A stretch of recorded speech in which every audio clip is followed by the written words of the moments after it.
Au crépuscule, le bruit sourd des moteurs résonne dans les montagnes arides de l'Iran. Les techniciens en combinaison grise et casque sur la tête pilotent leur balai de précision autour de l'engin imposant.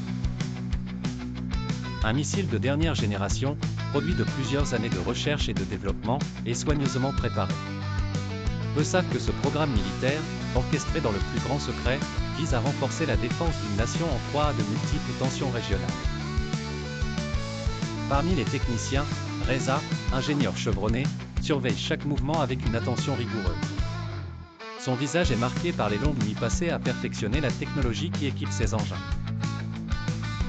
Un système de guidage révolutionnaire, capable de dessiner des trajectoires quasi infaillibles pour atteindre ses cibles à des milliers de kilomètres. Reza n'a pas la prétention de rêver de guerre, mais il est conscient que ces équipements sont considérés comme un atout stratégique majeur pour la sécurité nationale. À des milliers de kilomètres de là, la communauté internationale suit de près les avancées militaires de l'Iran. Les services de renseignement ne cachent pas leur inquiétude, car la démonstration de force iranienne pourrait bouleverser les équilibres géopolitiques déjà fragiles de la région.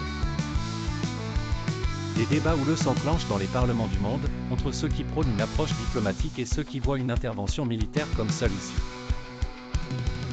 Mais pour Reza et son équipe, l'important reste l'intégrité de leur travail. Prévoir la paix en préparant la guerre. C'est un dicton fréquemment évoqué dans les couloirs du complexe, mais chacun sait intimement que la véritable victoire serait de n'avoir jamais à utiliser ces engins. Alors que le crépuscule cède la place à la nuit étoilée, le missile est finalement mis en place, prêt à être intégré dans le plus grand arsenal de défense iranien.